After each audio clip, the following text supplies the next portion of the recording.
Não sei se é realidade, mas parece que tenho uma responsabilidade enorme sobre mim esta noite, nesta questão do chamado à santidade. E um receio de não conseguir cumprir a responsabilidade que me foi dada por causa da grandeza disso.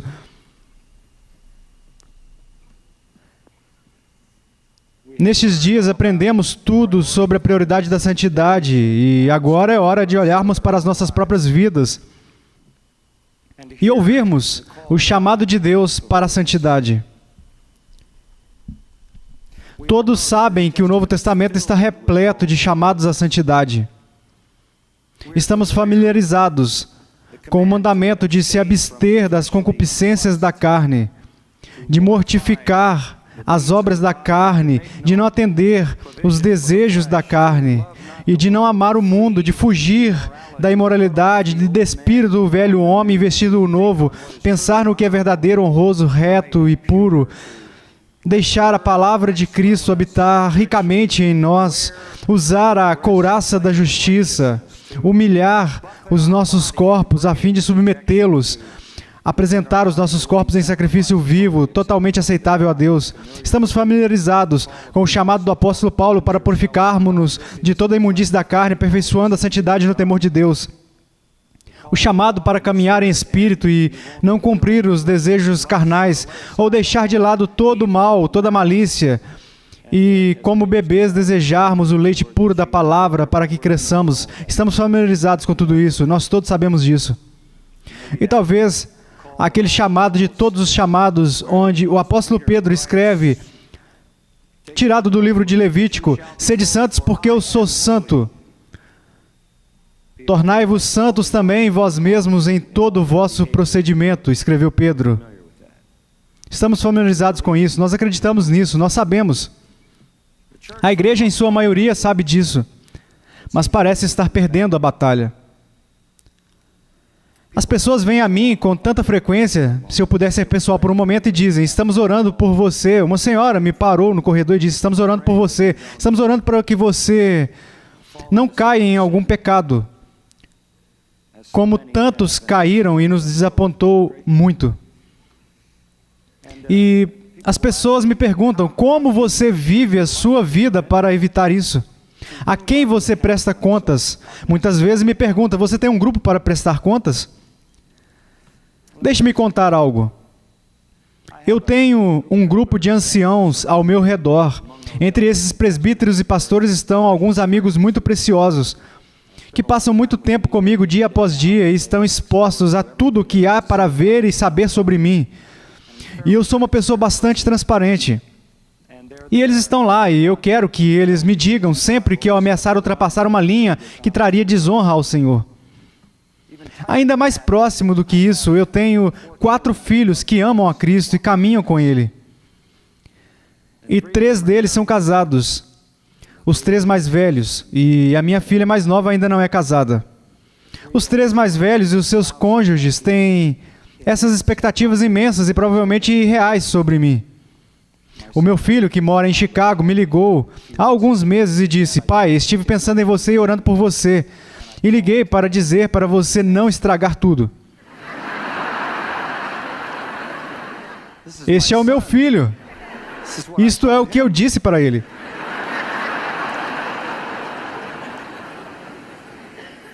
Ele disse, pai, você sabe o que você faria comigo e com as outras crianças se você estragasse a sua vida e fizesse algo imoral? E eu disse, bem, Mark, obrigado pelas suas orações e a sua preocupação. Isso significa tudo para mim. Então eu tenho 11 netos, de 11 anos para baixo. Eles esperam que o papai deles viva da maneira que Deus nos diz para viver. E eu olho em seus rostinhos e leio histórias da Bíblia e oro com eles, enquanto a Patrícia e eu nos reunimos com eles diversas vezes ao redor da nossa mesa da cozinha e olhamos em seus rostos radiantes. E eu digo a eles uma coisa, eu não conseguiria fazer nada que pudesse destruir a confiança deles em Cristo. Isso me mataria. Mas o ponto mais íntimo da responsabilidade, humanamente falando, que tenho é o meu amado tesouro, Patrícia. E ela está bem aqui na segunda fila. A maioria de vocês não a conhece, vocês deveriam. Querida, você precisa deixá-los ver como Deus me abençoou, por favor.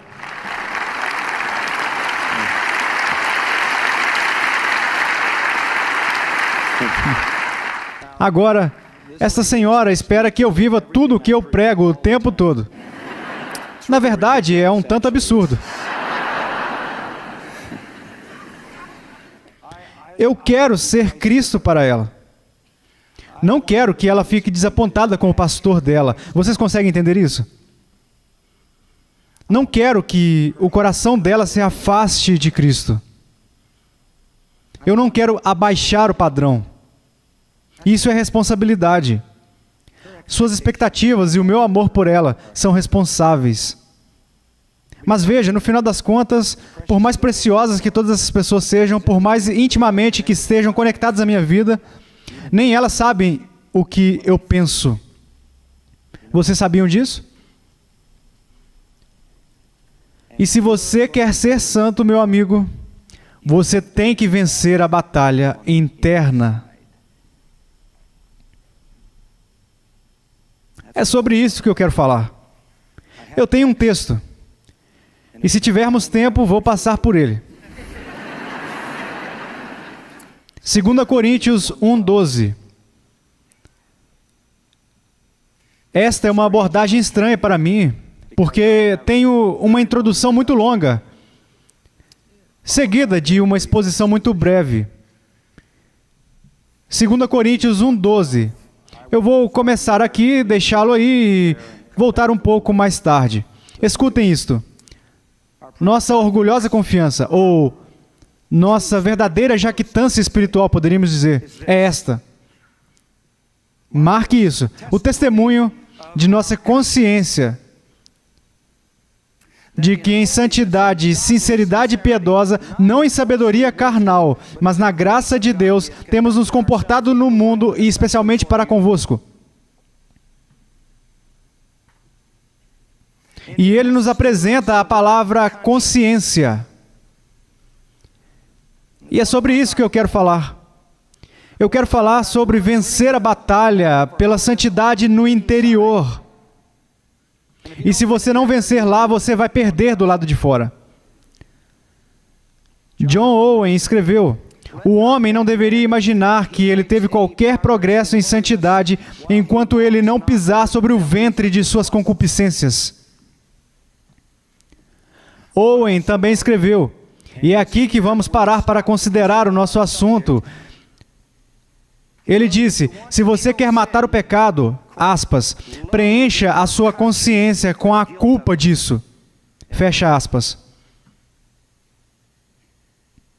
Acredito que a chave para a santidade em sua vida é a sua consciência.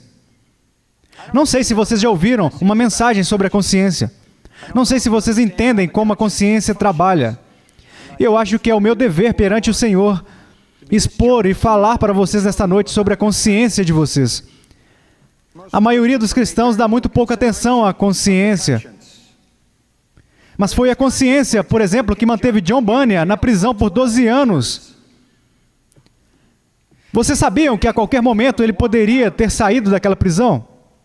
Tudo o que ele tinha que fazer era parar de pregar o evangelho ofensivo. Ele tinha uma esposa e uma família e uma filha cega. E isso constantemente partia o coração dele. Porque ele sabia que poderia sair e ser marido e pai. Mas ele escolheu uma consciência limpa no lugar da liberdade, pois o preço era muito alto. E ele escreveu sobre o seu sacrifício por uma consciência limpa em Graça Abundante, página 123, ouça isso.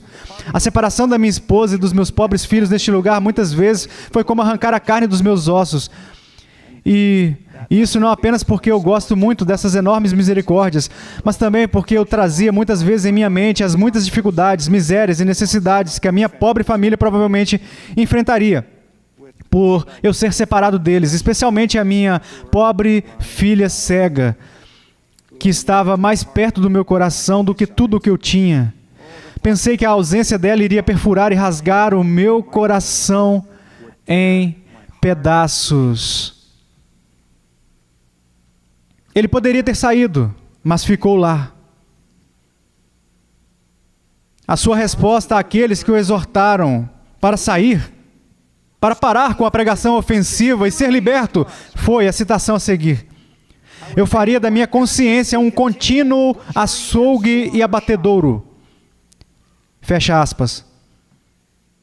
Ele disse que preferia, aspas, o sofrimento de uma vida frágil, caso ela continuasse por muito tempo, até que o musgo cresça em minhas sobrancelhas. Fecha aspas, em vez de violar a sua consciência. Homem forte. Bem, você tem que ser forte por dentro. O que é essa consciência? Como funciona? O que isso causa? No livro que eu escrevi chamado The Vanished Conscience, eu conto a história de 1984.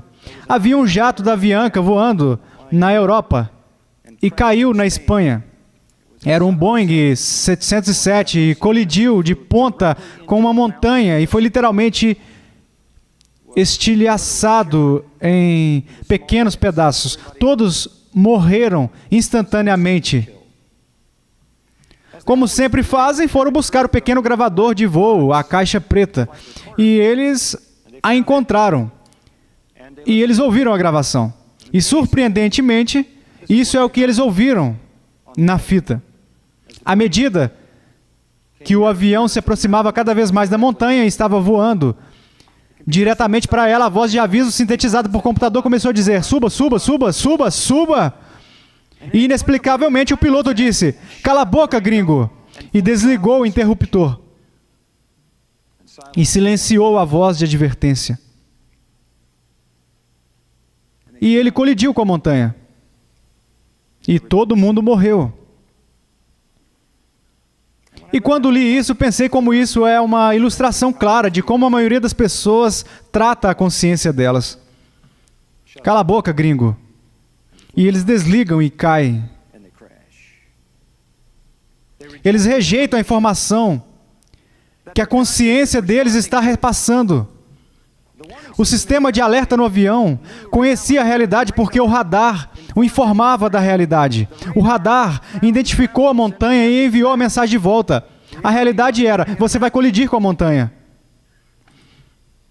A informação foi precisa.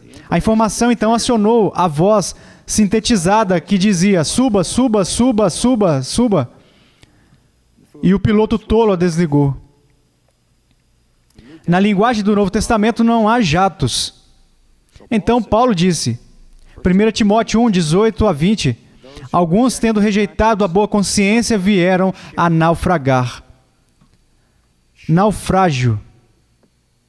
Os quais entreguei a Satanás. A consciência é um dom tremendo. Precisamos entender o papel que ela desempenha na santidade.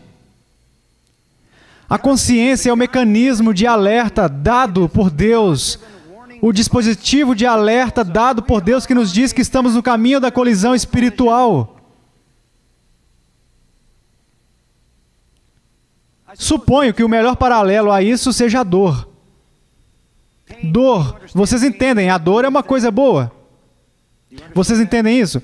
Porque a dor te diz que há algo errado com o seu corpo e você precisa fazer algo a respeito. A dor é um mecanismo dado por Deus para evitar que você se destrua fisicamente. É por isso que a lepra ou a hanseníase, como é conhecida hoje em dia, é uma ameaça tão terrível. As pessoas costumavam pensar que a doença da lepra devorava você, então eles descobriram que tudo o que fazia era destruir o seu sentido. E as pessoas literalmente feriam os seus corpos, esfregavam seus globos oculares e órbitas oculares, esfregavam as úlceras em suas bochechas porque não conseguiam sentir a quantidade de pressão que estavam aplicando. A dor é a maneira de Deus colocar um sistema de alerta em sua estrutura física para que você não se destrua fisicamente. E a consciência é um sistema de alerta colocado em sua alma para evitar que você se destrua espiritualmente. Em Romanos capítulo 2, Versículos 14 e 15, o apóstolo Paulo fala sobre a consciência e nos dá uma definição muito simples do que ela faz. Ou te acusa ou te defende. Ou te acusa ou te exonera. Ou te dá uma sensação de bem-estar, paz, alegria, satisfação e realização. Ou faz você se sentir envergonhado, culpado, temeroso, duvidoso, perturbado, ansioso e deprimido. A consciência é o sistema de alerta da alma. E é nesse ponto que você precisa vencer a batalha espiritual. Agora deixe-me dizer-lhe uma coisa. A consciência luta essa batalha sozinha. Pelo poder, é claro, da verdade e do Espírito de Deus, mas sem nenhum outro humano para ajudar. Paulo diz em 1 Coríntios 2, qual dos homens sabe as coisas do homem, senão o seu próprio espírito? Onde? No homem. Os antigos gregos entendiam a consciência e personificavam a consciência como uma deusa. E o nome dessa deusa era Nêmesis. Acreditava-se que ela era a própria personificação da reverência pela lei moral. Nêmesis atraiu você para a virtude. Era assim que os gregos a viam. E diziam, ela é, antes de tudo, a personificação da reverência pela lei moral, e ela é, por último, o anjo da vingança.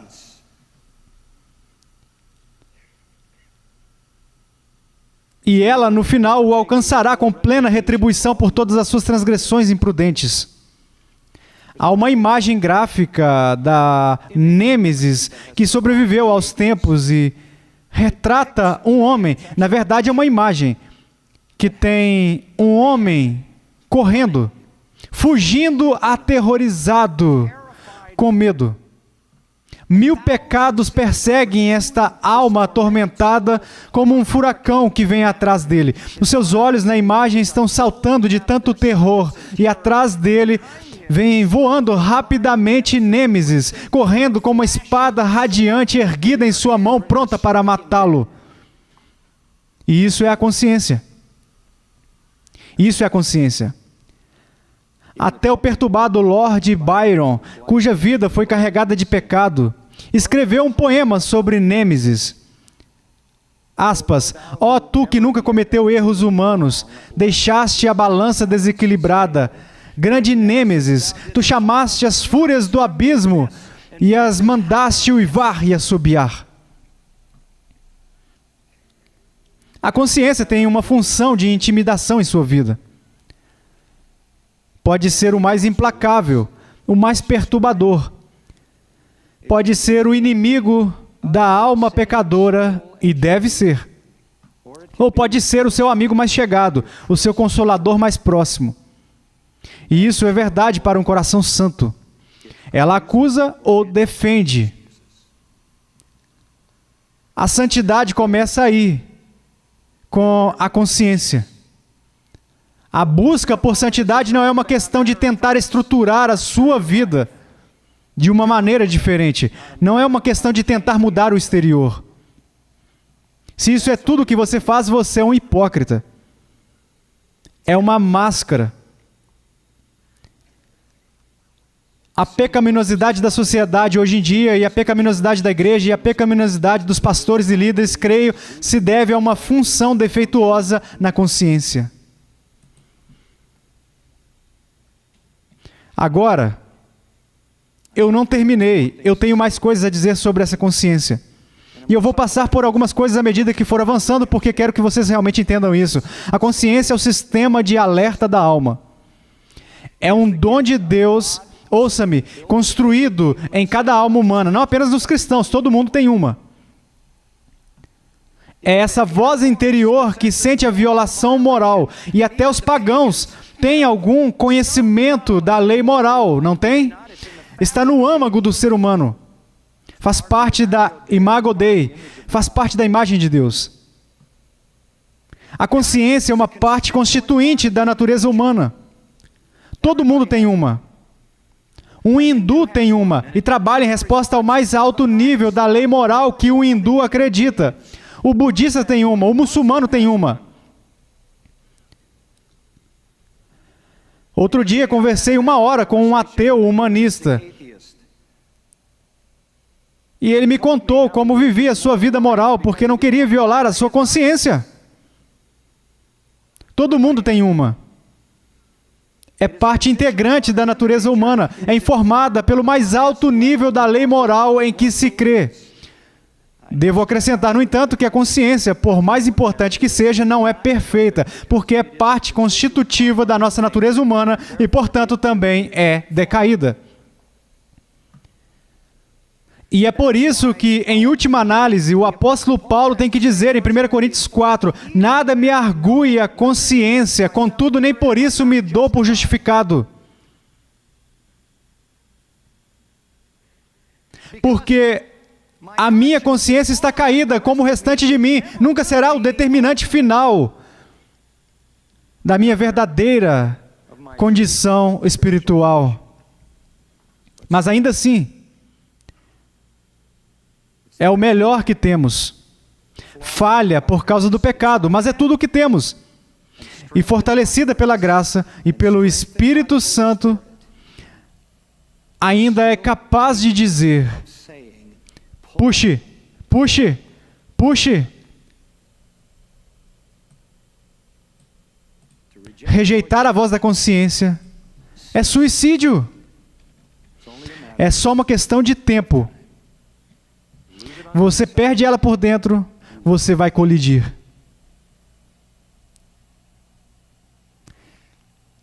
A consciência, para dizer de outra maneira, é a alma refletindo sobre si mesma. Algo que os animais não podem fazer, é isso que nos distingue dos animais. Ambos os termos gregos para consciência indicam isso. Assim como a palavra em inglês é conhecimento juntamente com, é a alma refletindo sobre si mesma. É a capacidade de conhecer a si mesmo, ser autoconsciente, contemplar, compreender pensamentos, motivações, intenções, sentimentos. É a razão que te permite fazer avaliações morais. E quando as pessoas param de fazer isso, o comportamento delas se torna inconcebível. Vocês já ouviram essa palavra? A consciência não deve ser equiparada à voz de Deus. Não é a voz de Deus. Não deve ser equiparada com a lei de Deus ou a palavra de Deus. Não é.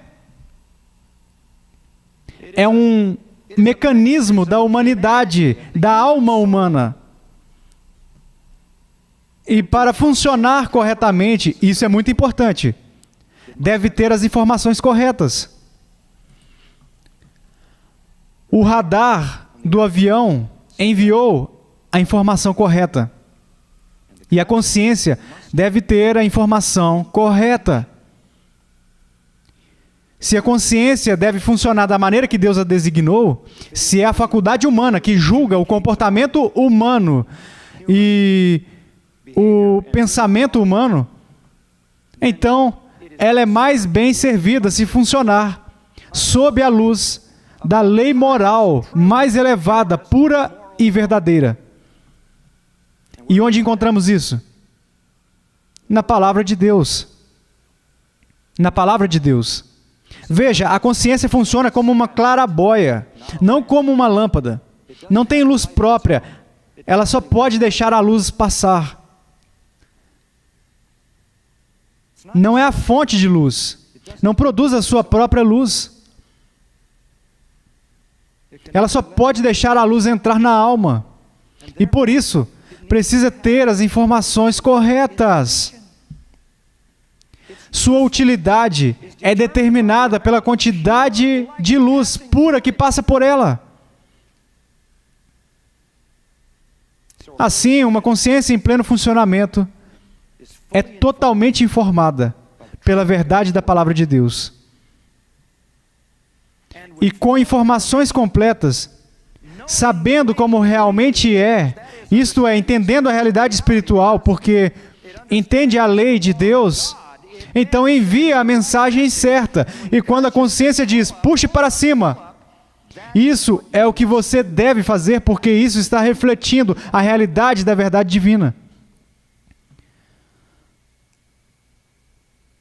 Quando Davi disse, guardo no coração as tuas palavras para não o quê? Pecar. Ele sabia exatamente o que estava dizendo. Ele queria uma consciência plenamente informada. Quando Jesus disse, santifica-os, Pai, na tua palavra, na verdade, a tua palavra é a verdade. Ele sabia exatamente o que estava dizendo. A santidade vem como resultado do processo da palavra de Deus, informando a consciência, e a consciência informando a pessoa. A Bíblia é esse verdadeiro padrão. E o radar é preciso. E quando a sua consciência está totalmente, cuidadosamente, com precisão, completamente informada pela palavra de Deus, então ela pode operar no nível máximo. E isso é crítico. Isso é crítico. Apenas para ilustrar como a consciência em si não é a lei de Deus, se você ler várias passagens nos escritos de Paulo, mas estou lembrando-me de Romanos 14, essa seção vai até o capítulo 15. Há cristãos fracos que têm uma consciência que não é informada de forma madura, certo? Eles têm escrúpulos onde não precisam ter. 1 Coríntios 8. A consciência deles não os deixa fazer algumas coisas que eles realmente seriam livres para fazer. O que você faz? O que você faz? Paulo faz uma grande ilustração disso em 1 Coríntios. Ele diz, digamos que você vai jantar numa noite. E você chama um crente novinho em folha. E este crente acabou de ser salvo do paganismo. E você vai evangelizar outro pagão. E você leva o seu amigo lá. E você vai para a casa desse pagão. E você é o cristão maduro. E ele é o irmão fraco junto com você. E ele sai e serve o jantar. E esse irmão fraco diz, a propósito, onde você comprou essa carne? E o anfitrião diz, bem, eu comprei no mercado de carne da Diana, sabe? Associada ao templo da Diana. Isso é carne oferecida aos ídolos. E o jovem crente diz, eu não posso comer isso, porque ele acabou de sair disso. Ele não pode lidar com isso. O que você vai fazer?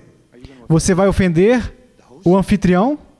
Ou você vai ofender o irmão mais fraco? Você sabe o que Paulo diz em 1 Coríntios? Ele diz para ofender o anfitrião. Ofender o anfitrião. Você não ensina aquele cristão fraco a violar a consciência dele. Porque no futuro, quando ele estiver totalmente informado, você não quer que ele tenha o hábito de não ouvi-lo.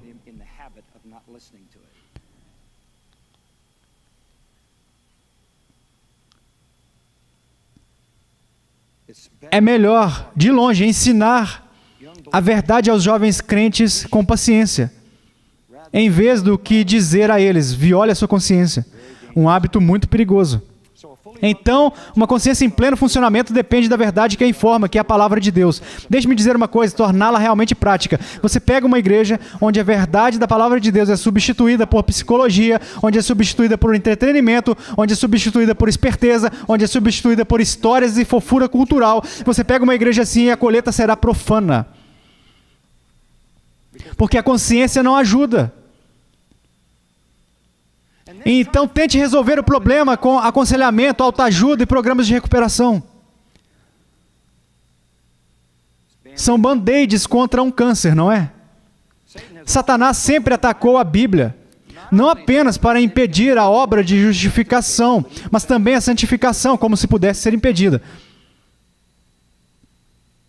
Satanás sempre diminui a importância das Escrituras. Sermões insignificantes para cristãos insignificantes o agradam muito bem. Recentemente eu estava me encontrando com um editor que me disse, a tendência dos livros de estudo bíblicos está despencando, enquanto a ficção cristã trivial está decolando como um foguete.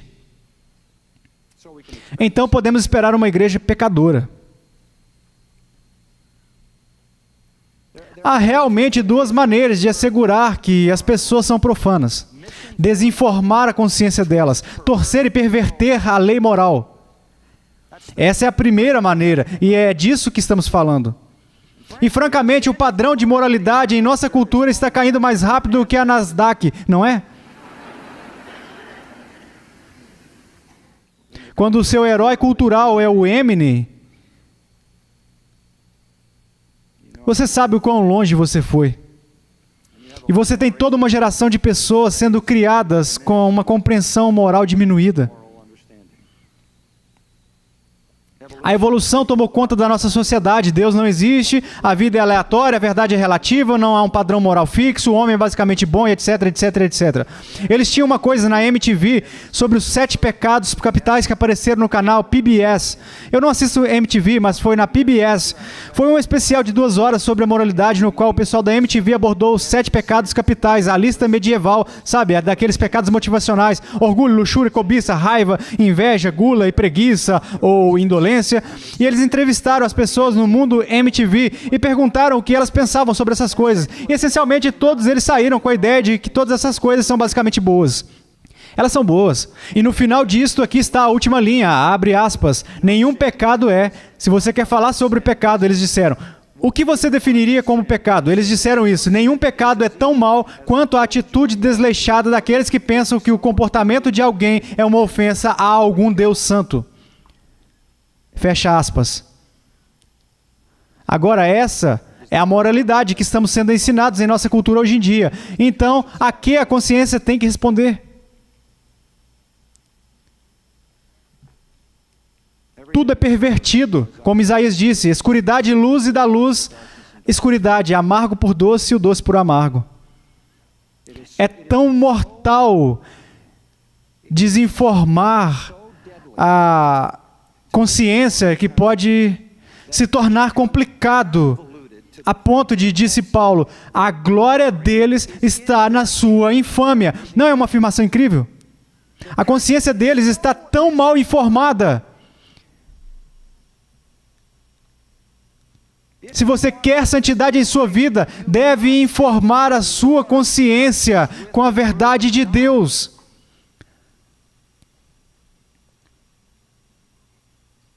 Porque se a sua mente e o que você pensa e acredita está contaminado, você vai cair na categoria de Tito 1,15. Tanto a mente quanto a consciência deles estão corrompidas. Eles vão juntos. Há uma segunda coisa que eu quero mencionar. Há uma segunda maneira de destruir o trabalho da consciência. A primeira maneira é desinformar. Não diga a verdade. Não lhe dê a verdadeira lei de Deus. A segunda maneira é silenciá-la quando ela falar como o piloto fez. Isso, Paulo falou sobre uma consciência insensível. Ele falou sobre uma consciência ferida. Ele falou sobre uma consciência queimada ou cauterizada. E você sabe, isso tem sido realmente um grande esforço em nossa sociedade hoje em dia. O apagamento da culpa, certo? Oh, não se sinta culpado, a culpa é ruim. Esta longa lista de psicólogos, gurus e todo mundo tentando desligar o interruptor para que quando você se sentir culpado, eles queiram saber que isso é ilegítimo. Você precisa aprender a suprimir esses sentimentos de culpa, anular esses sentimentos de culpa, silenciar esses sentimentos de culpa. Você precisa saber que a culpa é ruim, a vergonha é pior, e a autoestima é a única autoavaliação aceitável. Tudo, desde subsídio de serviço temporário até comportamento adulto violento, é atribuído a uma baixa autoestima. E toda a nossa sociedade está dizendo, cala a boca, gringo, a consciência.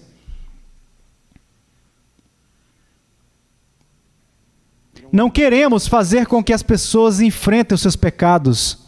Um cara chamado Dyer escreveu um livro chamado As Suas Zonas Errôneas. Aspas, a culpa deve ser exterminada, limpa com spray e esterilizada para sempre. Não faça isso. Sinta a dor do seu pecado. Sinta a culpa do seu pecado. Charles Wesley escreveu mais de 6.000 hinos. Um que eu nunca cantei e nunca ouvi cantado. É um hino que ele escreveu sobre a consciência. Escute isso. E este foi o seu apelo por uma consciência sensível. Eu quero um princípio inserido em um temor vigilante e piedoso, uma sensibilidade ao pecado, uma dor para senti-lo próximo. Ajude-me a identificar em primeiro grau o orgulho ou o desejo errado, a capturar a minha vontade errante e apagar o fogo aceso. para que eu não mais me desvie de Ti, a Tua bondade não se entristeça, conceda-me o temor fiel. Eu oro por uma consciência eterna. Ó Deus, faça rapidamente a minha consciência como uma menina dos Teus olhos, desperte a minha alma quando o pecado estiver próximo e mantenha a minha mente acordada. Ótimo, não é? Implorando por uma consciência sensível, que sinta o primeiro fogo de conceber a concupiscência. Como disse Tiago.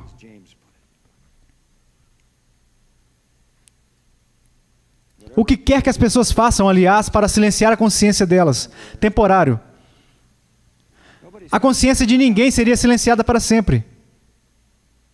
A consciência, no final, se voltará contra o pecador, com vingança. Onde? No inferno. Por que você acha que eles estão chorando, lamentando e rangendo os dentes? A consciência se tornará o principal algoz dos condenados. E não será mal informado. E não ficará em silêncio. Isso lembrará aos condenados no inferno que somente eles são responsáveis pelas agonias eternas que sofrem. John Flavel escreveu no século XVII, a consciência que deveria ter sido o freio da alma aqui na terra, torna-se o chicote que irá açoitar a sua alma no inferno. Nem há nenhuma faculdade ou poder pertencente à alma do homem tão apto e capaz para fazê-lo como a sua própria consciência. Aquilo que era a sede e o centro de toda a culpa agora se torna a sede e o centro de todo o tormento. Não há descanso, não há paz, apenas choro, gemido e ranger de dentes. E a consciência fará para sempre o pecador admitir a verdade de cada acusação que traz e a justiça de cada dor que ele sofre. Por outro lado, para aqueles de nós que são redimidos, no momento da salvação, eu amo isso.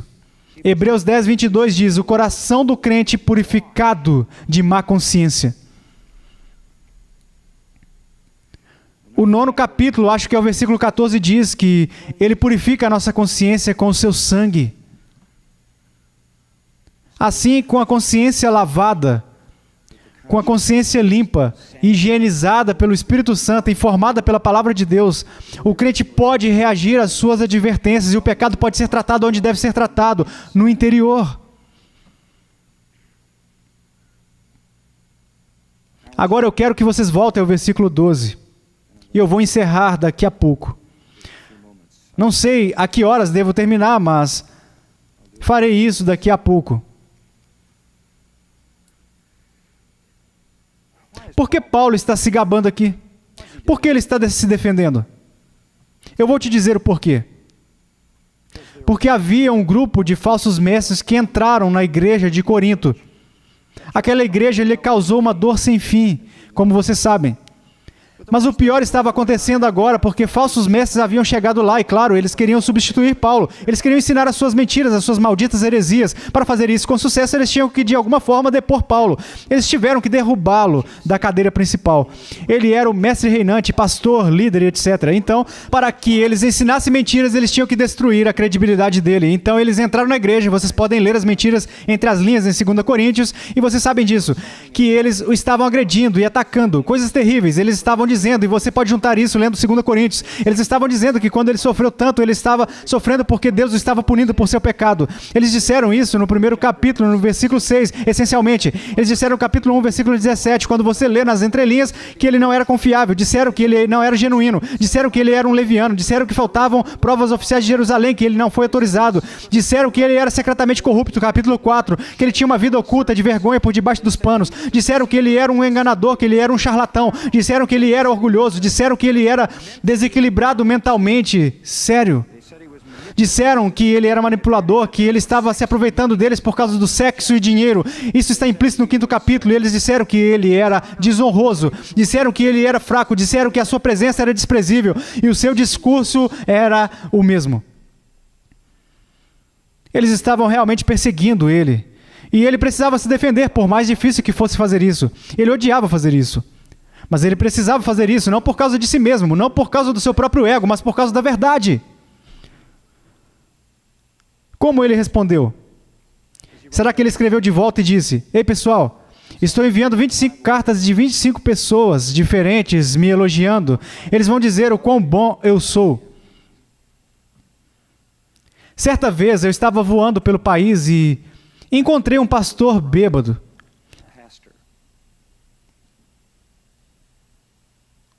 Um proeminente pastor da mídia. E tivemos uma discussão muito interessante no avião. E acho que foi um dos voos mais interessantes da minha vida. E quando cheguei em casa, dentro de algumas semanas, recebi uma carta dele. E uma pilha de cerca de 6 ou 8 cartas da sua equipe me dizendo que pessoa maravilhosa ele era. E eu sei que ele arquivou tudo isso para caso eu dissesse alguma coisa sobre aquele incidente, o que eu nunca disse. Ele seria capaz de retirá-los e dizer: bem, eu não sei do que ele está falando. E ele foi profano, mesmo na conversa. Paulo não precisava de cartas. Suponho que ele poderia ter dito: bem, veja, nomeamos um comitê e eles vão me avaliar e dar um relatório completo dentro de alguns meses sobre a minha virtude. Ele também não disse isso. Você sabe o que ele disse? Eu amo isto. Volte para o versículo 12. Porque a nossa glória é esta. O testemunho da nossa o quê? O quê? Consciência. Isso não é bom? Essa é a mais alta corte humana, meus amigos. Você não pode subir mais alto do que isso. Esse não é o tribunal de Deus, mas esse é o tribunal humano mais elevado. De que, diz Paulo? De que com santidade e sinceridade de Deus, não com sabedoria humana, mas na graça divina, temos vivido no mundo e mais especialmente para convosco. Vocês podem dizer tudo o que quiserem e eu lhes direi que a batalha é vencida pela graça de Deus em minha consciência. Não é ótimo? É onde você tem que vencer a batalha, meu amigo.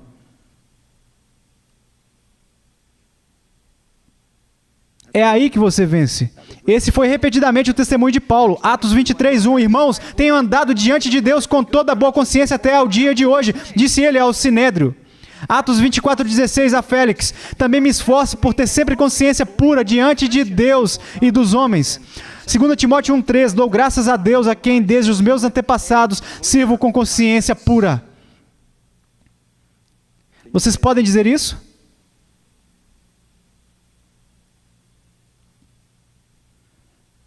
Santificai a Cristo como Senhor em vosso coração, escreveu Pedro, fazendo-o com boa consciência. Pai, nós te agradecemos que o pecado é provavelmente mortificado quando a consciência está satisfeita. Que possamos amar a verdade, informar plenamente a nossa consciência com ela e despertar quando ela nos alertar. Que nossas vidas sejam para o louvor da Tua glória. Amém.